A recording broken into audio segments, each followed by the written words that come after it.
Monseigneur Dornelas, on a, vous avez un petit quart d'heure pour expliquer comment, d'abord, comment vous avez reçu l'avis du CCNE et comment est-ce que l'Église se positionne dans ce débat de société. J'ai reçu l'avis du CCNE avec un peu d'étonnement et en même temps je m'y attendais puisque quand j'ai été auditionné, on m'a interrogé de façon insistante sur ce qu'on appelle les situations à moyen terme, en me disant que oui, non, tout est réglé pour les situations à court terme et qu'il ne fallait pas changer la loi, que la loi était parfaite pour les situations à court terme. Mais, Monseigneur, il y a les situations à moyen terme.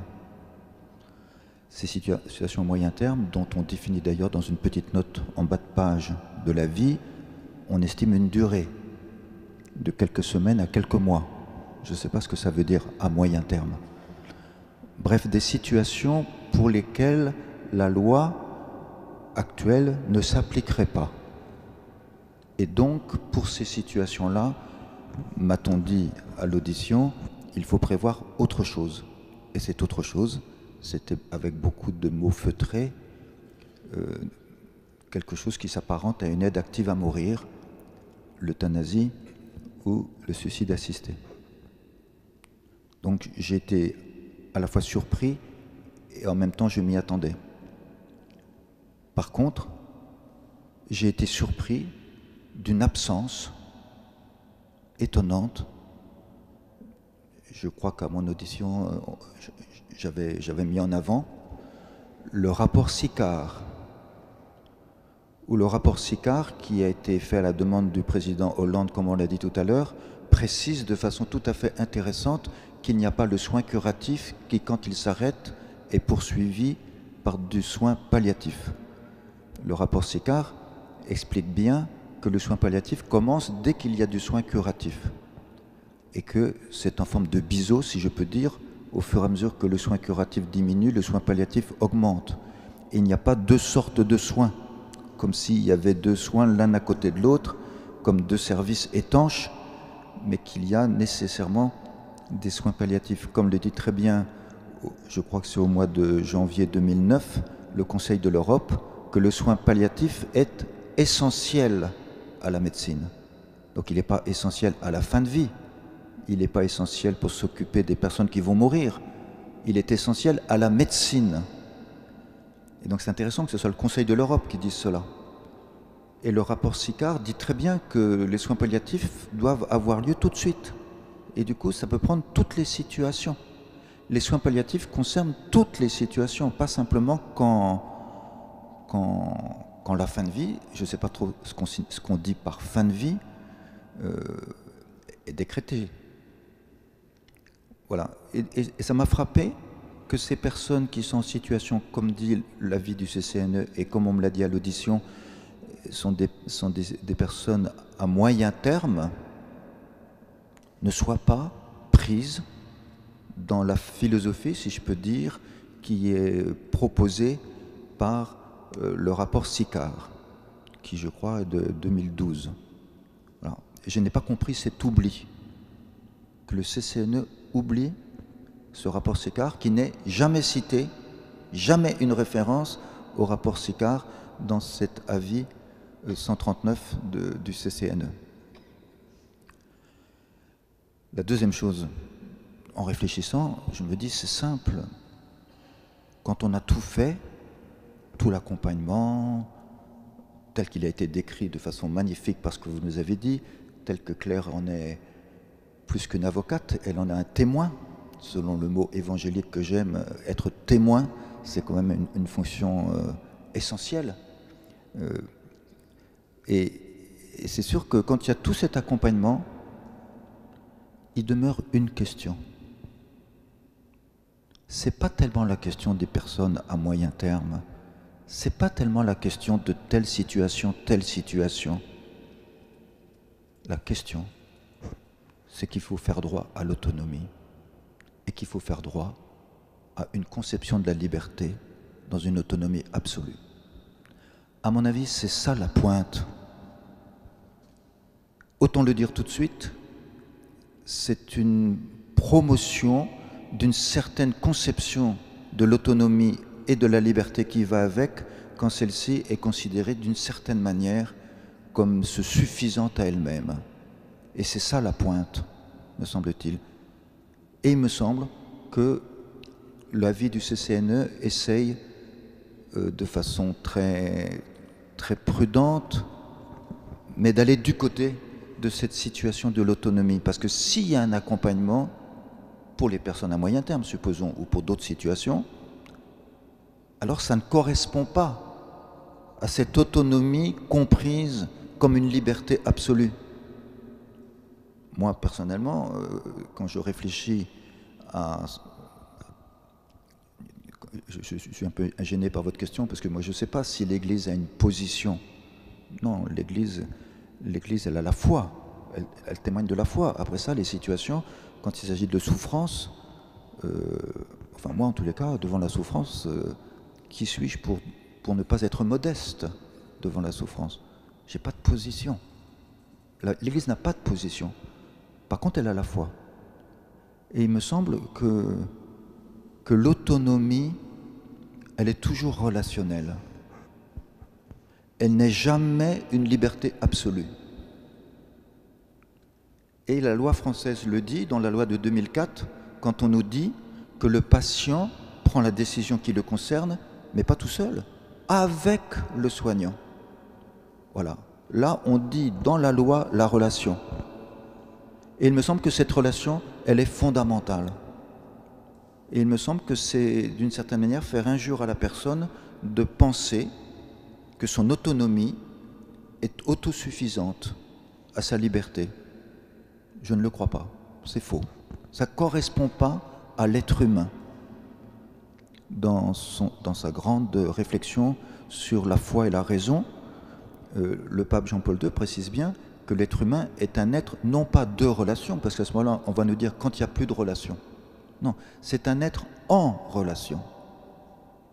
Et à ce moment-là, je peux réfléchir à l'autonomie, et cette autonomie existe dans l'accompagnement. L'accompagnement n'est pas contre l'autonomie, l'accompagnement favorise la juste autonomie. Comme on l'a entendu de nombreuses fois, quand vous dites que le patient, la décision du patient est écoutée et on en prend compte, on prend en considération. Donc il me semble qu'il y a un petit défaut, si je peux dire, de réflexion, j'ose dire philosophique, parce que M. Rico va parler après moi, donc je peux engager la philosophie. Mais il me semble qu'il y a un petit défaut de conception de l'être humain, de la réflexion sur l'être humain. Peut-être parce que c'est une réflexion qui se situe dans une société très individualiste. Et cette société individualiste, avec un système de communication qui favorise l'individualisme, engendre une conception peut-être non réfléchie, une conception spontanée de l'être humain comme une autonomie, une autodétermination, puisqu'on dit ça maintenant même pour les jeunes, il faut respecter l'autodétermination des jeunes. Il me semble qu'il y a là quelque chose du point de vue de l'être humain qui ne correspond pas au fait que l'être humain appartient toujours à un corps et que ce corps social, ce peuple, ce corps social auquel il appartient, il lui est vital pour vivre. La relation est vitale. Voilà, elle fait partie de sa liberté. Enfin, j'ajoute un point qui me semble pour moi important. J'ai bien entendu ce qu'a dit M. Jacques Rico tout à fait au début. Quand je pense aux soins palliatifs, personnellement, avec la foi de l'Église, c'est un accompagnement qui prépare un passage vers l'éternité de Dieu.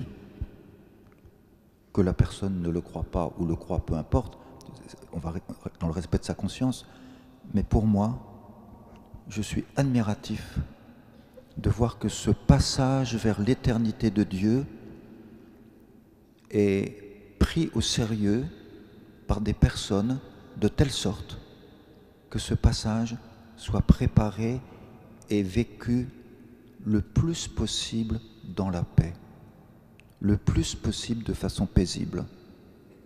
Je me souviens de ce staff auquel j'assistais, j'avais été invité dans une clinique un service de médecine et j'écoutais pendant 2 heures les situations dont on parlait, chaque personne. C'était remarquable, où de façon pluridisciplinaire, chacun essayait de dire qu'est-ce qu'on discerne pour le bien de cette personne, pour le projet de vie. Et puis après, on m'a dit, mais Monseigneur, si vous voulez poser des questions, et j'ai posé une première question, puis ensuite une deuxième question qui était toute simple et toute générale, un peu provocante, exprès. Vous en avez pas marre de rencontrer la mort tous les jours et plusieurs fois par jour? Et le cadre infirmière m'a répondu avec un sourire extraordinaire, mais pas du tout, Monseigneur, c'est notre victoire. Alors je lui ai demandé, pardon, que voulez-vous dire? C'est notre victoire parce que ici, dans notre service, on fait en sorte que toute personne parte dans la paix, parte de façon paisible. Et Dieu n'est pas pour la souffrance. Dieu n'est pas pour la violence. Dieu, il est pour la relation fraternelle qui nous permet d'être en paix, car notre Dieu est un Dieu de paix. Et il me semble que quelle que soit la loi qui soit votée, que quelle que soit la manière dont la mort arrivera, par les soins palliatifs, de façon naturelle, ou par un geste létal qui donne la mort, ou par un suicide assisté où celui qui assiste a quand même l'intention que cette personne meure, et non pas qu'elle soit soulagée. Il me semble que Dieu, j'en suis sûr quand je dis il me semble, que Dieu n'abandonne jamais et qu'il est présent à chaque passage, quelle que soit la méthode avec laquelle ce passage est mis en route, mis en œuvre. Dieu est présent, Dieu accueille, Dieu dans sa tendresse accueille celui qui sort de cette vie sur terre et qui va dans cette autre vie, puisque l'âme est immortelle, ne meurt pas. Et je pense même que Dieu est présent vis-à-vis de toute personne qui, peut-être en se trompant, peut-être en ayant une réflexion erronée, mais de bonne foi, veut aider. Et qui, dans une intention vraisemblablement positive d'aide, pratiquerait l'euthanasie ou aiderait au suicide. Je parie que peu à peu, Dieu permet que les consciences soient éclairées, comme je l'ai expérimenté avec une infirmière qui, après 5 ans de retraite, méditait sur tous les actes qu'elle avait commis et comprenait petit à petit dans sa conscience qu'il y a des actes qu'on lui avait demandé de faire qu'elle n'aurait pas dû faire. Et j'ai été frappé de voir comment cette conscience droite, vraisemblablement erronée mais de bonne foi, a peu à peu découvert un autre chemin et l'a fait de façon paisible. Oui, Dieu est fidèle à notre humanité. Et dans ce moment que la France va peut-être vivre, je pense que nous avons une espérance formidable à avoir, c'est que de toute façon, nous continuerons à accompagner, à aider la fragilité. D'une manière ou d'une autre, nous continuerons. Je ne pense pas que les intentions perverses, si tant est qu'il y en ait, aient pignon sur rue. Je ne crois pas que les intentions perverses construisent une société. Les erreurs de bonne foi peuvent petit à petit être éclairées. Bien sûr, Dieu n'agit pas comme un magicien. Dieu envoie des témoins, Dieu envoie des personnes. Il me semble que ce travail collectif que nous faisons ensemble, bien après le débat et bien après, s'il y a une nouvelle loi, le vote de la loi, ce travail collectif nous permet de garder cette espérance d'une fraternité authentique qui est le vrai projet de société. Je dis un dernier mot, c'était dans les médias, donc je peux bien le dire. Lundi, j'ai rencontré la ministre qui est chargée de porter ce projet, et elle m'a demandé ce que je pensais, et je lui ai dit, Madame la ministre, ce n'est pas forcément la question de fin de vie qui est prioritaire. Ce qui est prioritaire, c'est le projet de société que nous voulons. Est-ce que vous avez réfléchi au projet de société que nous pouvons construire? Et à l'intérieur de ce projet de société, penser quelque chose vis-à-vis de la fin de vie. Mais tant qu'il n'y a pas de projet de société, on va avoir des solutions pragmatiques sur l'utilisation de techniques médicales d'une manière ou d'une autre. Et du coup, je l'ai fortement invité à réfléchir sur le projet de société qui pouvait nous être présenté, à l'intérieur duquel il y aurait la réflexion sur la fin de vie.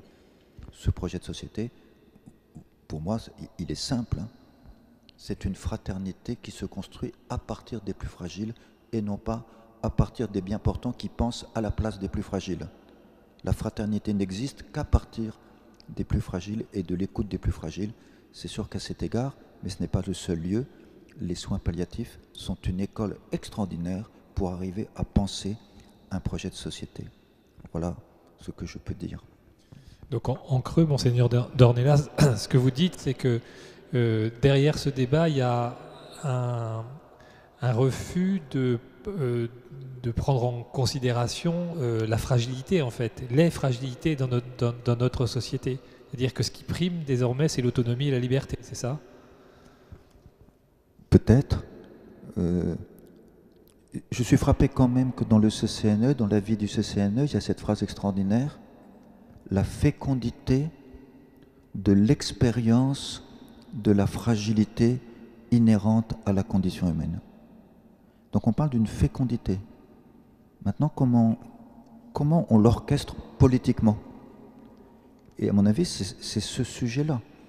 C'est parce qu'il y a ce projet de société qu'on peut garder comme une lumière et non pas comme une intransigeance, comme le dit le CCNE. C'est une lumière, l'interdit de tuer. Tu ne tueras pas. C'est une lumière pleine de douceur, c'est pas une violence. C'est une lumière qui peut nous guider pour construire ce projet de société et non pas une intransigeance par rapport à des personnes qui souhaiteraient être euthanasiées. C'est une lumière. Et il me semble que nous avons là non pas une ligne rouge, non pas un garde-fou, mais on a tout simplement ce qui correspond à la conscience humaine. Aucune conscience humaine ne pourrait accepter le fait qu'on puisse donner la mort.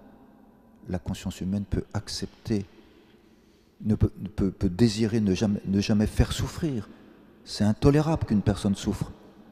Mais le fait de donner la mort, je ne pense pas que la conscience humaine soit d'accord avec cet acte. Ça ne correspond pas à l'humanité tout court. Et du coup, l'interdit de tuer n'est qu'une expression de ce que vit la conscience humaine de tout être humain. Tu ne donneras pas la mort, tu ne tueras pas. Et je crois que c'est une lumière fondatrice pour une société de la fraternité. La Bible commence par Caïn et Abel, elle se poursuit par Jacob et Ésaü, et elle se poursuit par Joseph, et tous veulent tuer leur frère. Tous sans exception veulent tuer leur frère. Et bien, tout le projet biblique, tout le projet de Dieu, c'est d'arriver à construire une fraternité. Et du coup, vous avez le psaume magnifique, qu'il est doux, qu'il est bon pour des frères de vivre ensemble. La fraternité est possible. Voilà, la fraternité est possible grâce à cet interdit de tuer, tu ne tueras pas. Merci.